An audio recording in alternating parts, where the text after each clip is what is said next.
lot of people don't know is that I have sickle cell.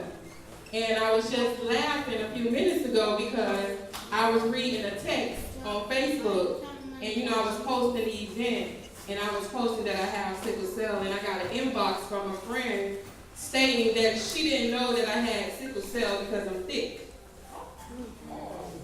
So I smiled because the funny part about that is all my life I was called Bones because I used to be skinny.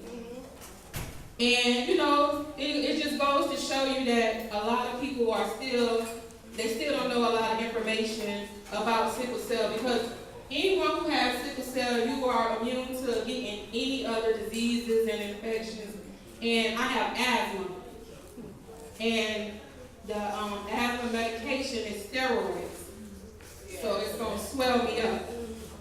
And I didn't get that until later on in life, after school and everything. But growing up, I didn't let sickle cell stop me from doing anything. The doctor told my mom that she don't need to be doing all these activities. She don't need to go outside and do all this. One thing about me is I respect my parents, but I did not respect what that doctor was saying. He was not going to take away my childhood. I played, I did everything that a child's supposed to do. Yeah, I had my crisis, but the crisis had to catch up to me. I wasn't sitting home waiting on a crisis to happen. In school, I was on the basketball team, I was on the cheerleader team, I ran track, I was in the band. I tried to do everything possible while I was growing up. But the funny thing about school was, back in the days, a lot of people was misinformed about the information. So I didn't want to tell any of my friends that I had sickle cell. So anytime that I was out of school, and I'd be in the hospital for like a week or 2 weeks, when I came back, they used to be like, why you out of school so much? I used to be like, I had a bad flu. Just tell them stuff like that. I had a bad cold or a wingworm, or I just make up anything because I didn't want them to know that I had sickle cell. Like I said, at the time, we didn't even know the strength of what sickle cell could do.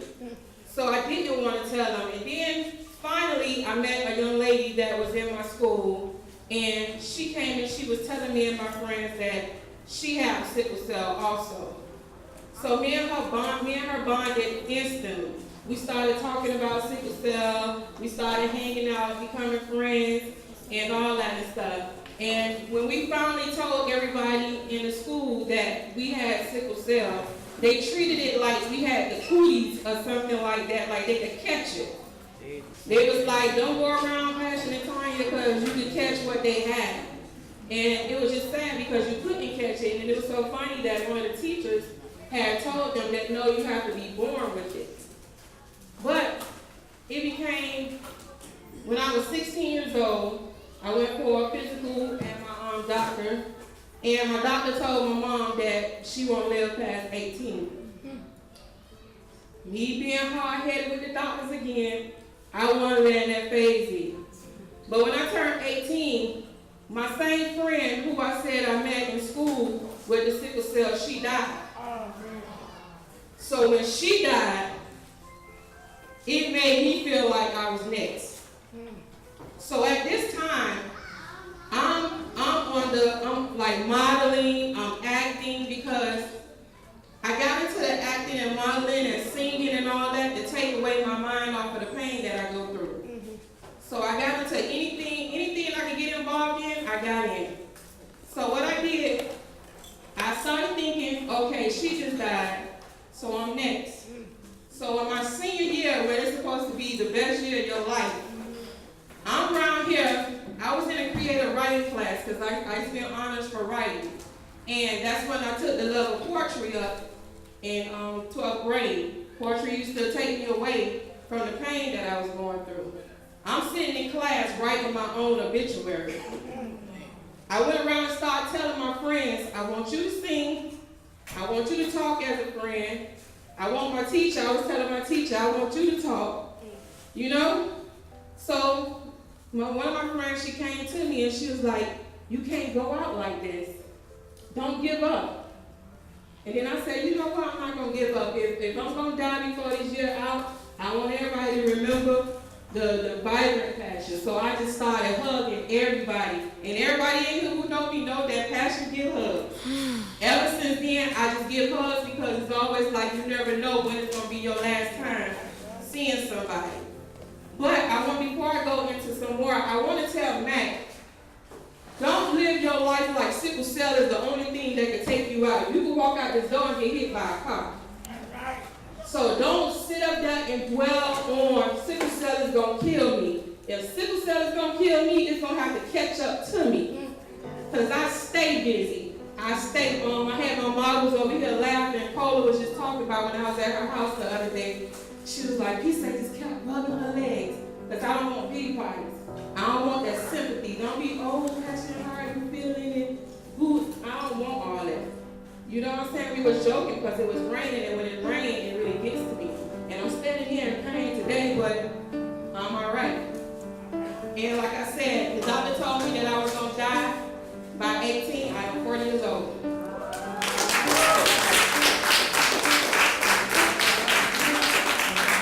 But I remember a painful time in my 20s when I decided to finally move away from home. I moved out at 25. Yeah, that's late. But if you're a sickle cell patient, you know that you really need somebody around you at times. Like she was saying earlier, sometimes you need somebody to come give you a bath. Because sometimes it'll take you a minute just to step over the tub to get in. So I decided to move out and be on my own. And me and my friends went out that night, and we was dancing and dancing and dancing. And I kept on saying, my legs are hurting real bad. I was like, my legs hurt real bad. So it was hurting so much that we had to leave from where we was at. I got home, took my pain medicine. The pain medicine was not helping. So I took another pain medication, and that still wasn't helping. So I laid in the bed because they tell us to rest. I laid in the bed. And once I knew that the pain was just excruciating, I said, I need to call rescue. My bedroom was right here at this wall to the left. When I got out the bed, I fell straight to the floor.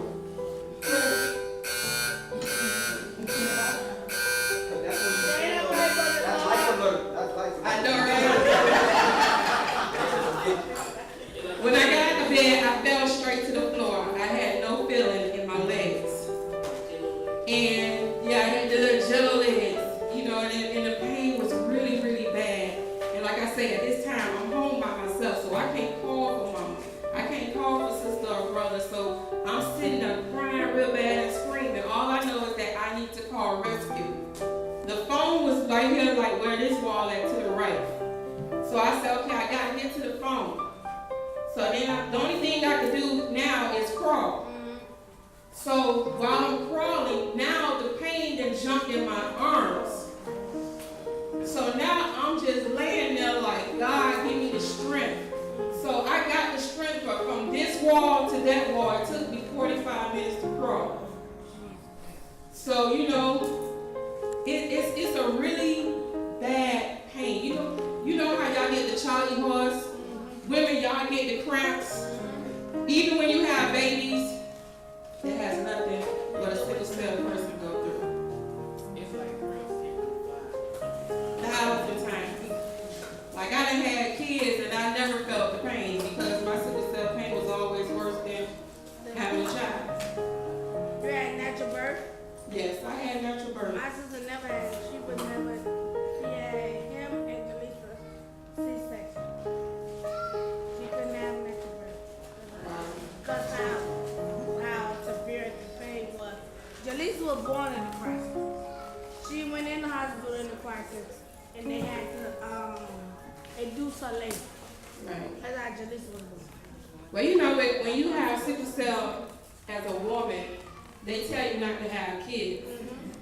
Because they tell you that either the child could die, you could die, or both could die.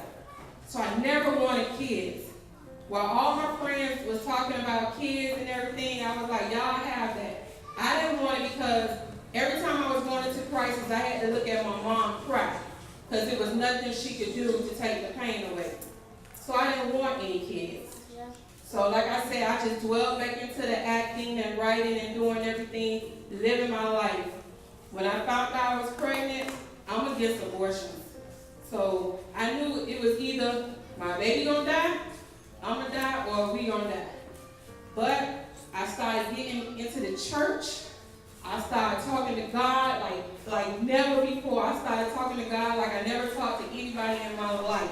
And from then, that's how my life has been with God. I talk to him about everything. Amen. I have 3 kids, but my last child, I was pregnant with triplets. I was pregnant with triplets with my last child. When I was 5 months, the sickle cell killed one of them. When I was 7 months, it killed another one. So only one survived.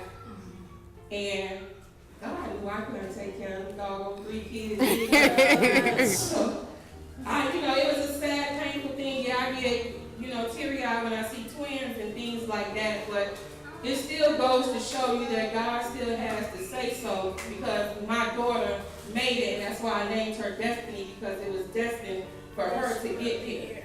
Yes. And she gives me that push. Everybody on Facebook knows her as Diggy. Everybody wants to know who's the famous Diggy. And like I said, she really pushed me. My kids really, really do push me. And Jermaine was saying earlier about a lot of people think that it's a black disease. The reason why they think it's a black disease because most African Americans are affected by it. 1 out of 12 people have the sickle cell trait. For some men, you have painful erections because of the sickle cell. It's not funny. So they didn't know that it was because of the sickle cell. Because the doctors don't tell you that. And if you're a person who don't do your own research, because your doctor is not going to give you a rundown on everything that's going on with you. People who have sickle cell, they tell us not to be around turtles and snakes as pets and lizards because they have the salmonella bacteria. That's very dangerous to somebody who has sickle cell. So it's a lot of things that affect us. There's a lot of things that affect us, like I was saying, the rain. We can't go into cold and heat environments. Like we was over here talking because it started getting cold. I was sitting right under the ventilator, so I had to move over. And it still was cold, so I had to go outside. Then I was telling Cole, can't win for losing. Can't be in the hot, can't be in the cold. So what you gonna do? Live. You still live. And like I said, everybody was coming up here and talking like it was a casket up here. Sickle cell don't have to be the death of you. Amen. You don't have to live every day like you're gonna die from sickle cell today. You could die from anything. But you have to keep yourself up. Like they were saying, you have to stay hydrated. You have to get your rest. You have to do what works for you. What I learned worked for me is stress-free. Because stress is the worst thing that puts you in a sickle cell crisis. I try not to argue at all. When people want to argue, I'm not on that. If somebody gets shot right here, I don't see it. Will y'all see that person over there playing? I cannot pay that any attention. You know what I'm saying? Because the stress will bring me into a crisis.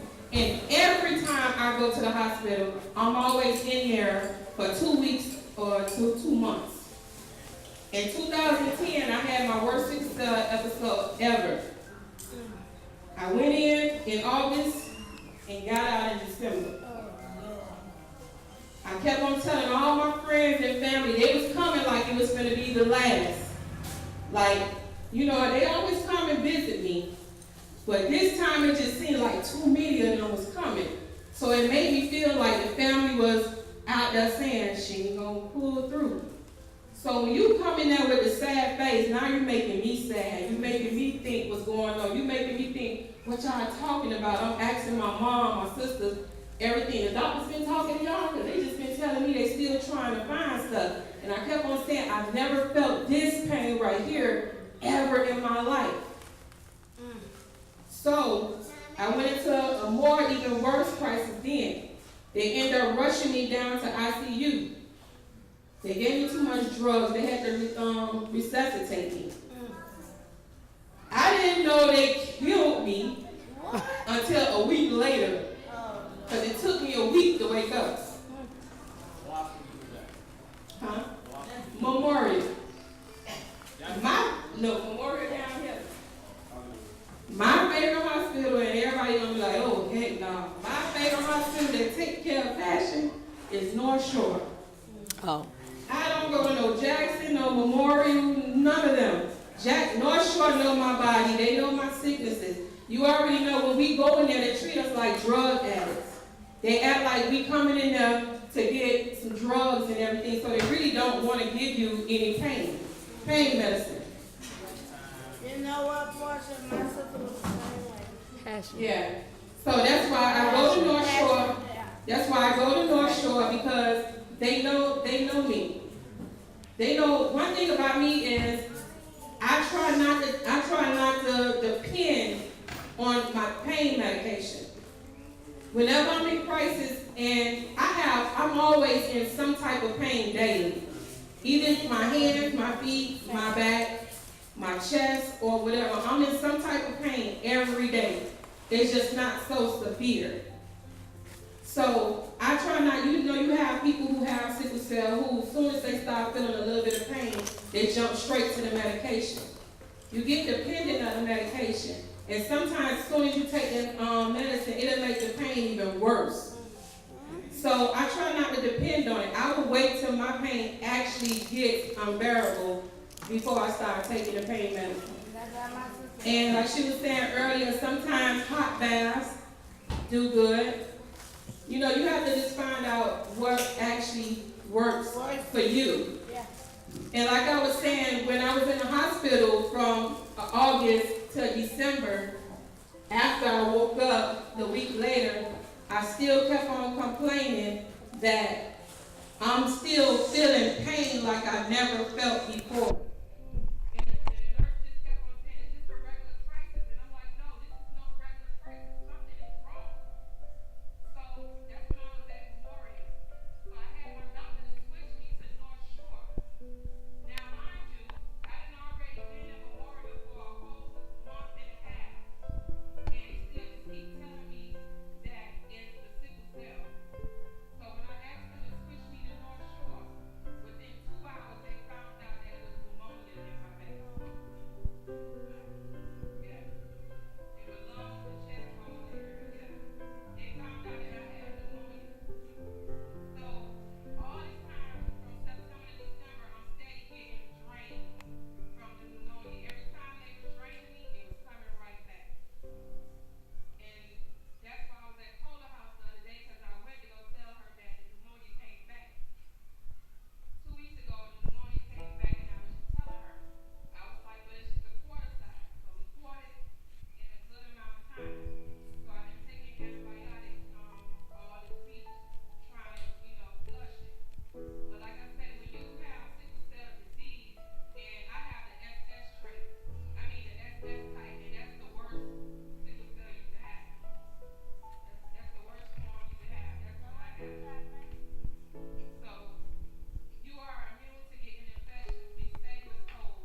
You have to dress for whatever weather is outside. And I want the family and friends to understand this. We can't get up and jump like how y'all jump. If you call me right now and say, Patches, come get me right now, give me like 10 minutes to actually get up and stand up. Because we don't have that blood flow like how you have. So it takes a little bit more time to function. And then you have some friends who be like, oh, you just want to lay in the bed, you just want to be lazy. No. My blood is not flowing like how it's supposed to today, so I need to rest. One thing about me is I'm not going to let a friend try to psych my mind and call me lazy just for me to get up when I know that I need to. And somebody was asking about the kids earlier. Like I said, I have my 3 kids. the first two has the trait. The last one, she don't have nothing. Thank God. She done lost 2 of them siblings. She don't need to have nothing. So your child can't, even if you have the full disease, you can't have a child who has no sickle cell at all. So, you know, I go through a lot, but like I say, I don't dwell on it. I don't sit around and have pity parties. I stay going, I stay writing, I stay getting involved, but you do have those moments where you just want to hug. Because you're going through so much pain and there's nothing that nobody can do that you just want to hug. And that it makes me feel good. When you come, you hear a lot of people say, oh, I don't like hospitals.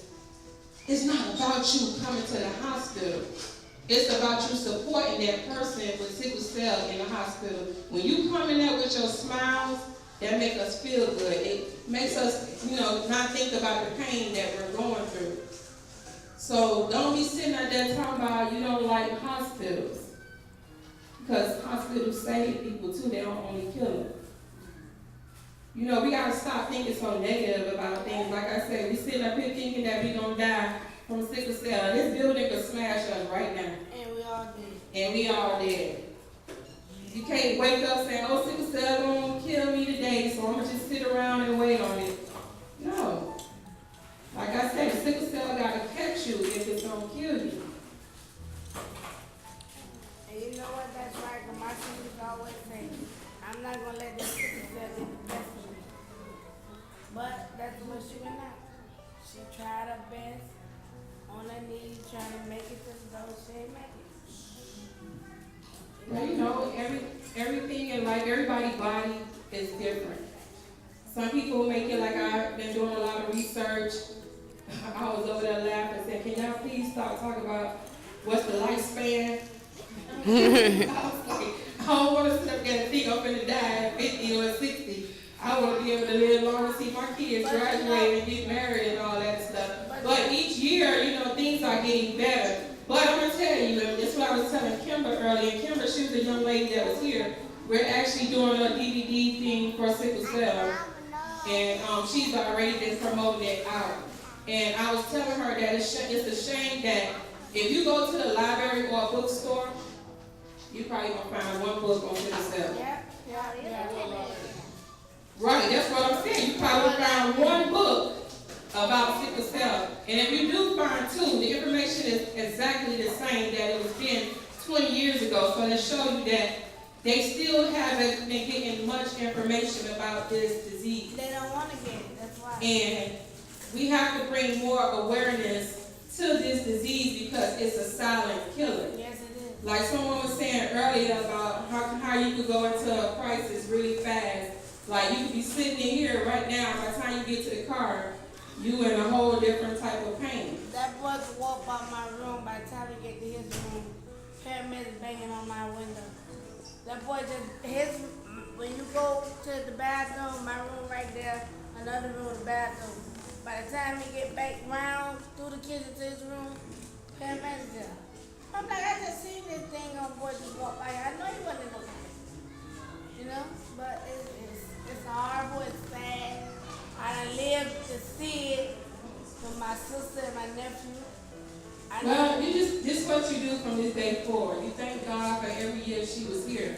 Don't dwell on the pain that she went through. Don't dwell on she's gone. She was here, she gave you him, she left you with memories. She left you with a nephew and a niece. Let me tell you something. So now what you have to do is, you have to be strong for them. You can't keep throwing it in their face that their mom is gone. No, I would never throw that in their face. Yeah, so let's talk positive about things. Like I said, we be in pain, but let's not dwell on that pain. My niece nor nephew could never say I was negative towards them. My sister been in the hospital 2-3 months. Who's there? Me. That's good. We need support I like that. raised my niece and my nephew. Okay? And because of the simple fact my sister was ill. Right. I cut a lot off in my life to give her, help her with her life and help her with her kids' life. You understand me? And like I told Jaleesa, I understand it's hard, but it's better. It's better, you know what I'm saying? I miss her every day. All right. You have a question? What other skills can we take besides the iron? Like, you know, you first sulfate, Folic acid, I always tell people take a multivitamin. take it. Because multivitamin will give you all the minerals and vitamins that you need. And just stay up on fluids. I'm gonna tell you, me, I'm a sickle cell trait. Right. I take vitamin C, I take multivitamins, I take iron, and I take folic acid, like, pill. Because it helps us, it helps us with our bloodstream. Right. Because, like I was telling the lady, the nurse, she can stand there and say what she said, but I'm 40. I just turned 40 in February. A month after I turned 40, I was hospitalized. They told me my blood count was under 6, but I'm a healthy person. You see how big I am? So if your blood count was under 6, you had a blood transfusion. I had to get a blood transfusion. Okay, they had to give me 2 ounces of blood. You know what I'm saying? But look, if you look at me, you wouldn't never knew they gave me that. Right. All because of rising was on my list. Right. That's it, you know what I'm saying? But Anybody else have a question? it's hard. It's hard. It's hard.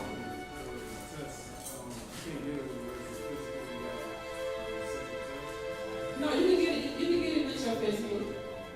But yes, it's a separate test because the physical, they don't run sickle cell. You have to request that. Just like how you have to request for HIV, you have to request it because she was saying earlier, when we was born, they didn't test us for sickle cell. That didn't start till like 1986, 87. And I correct you on that. They tested anybody that had a trait, that had a child.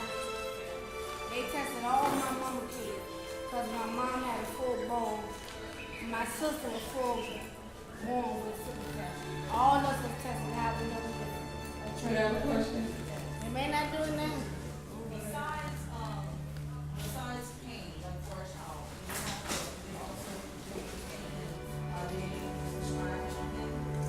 Yeah, it's different medications that they prescribe you. It depends on what type of sickle cell that you have. They try to give you like Percocet, I take all ibuprofen, even for a child.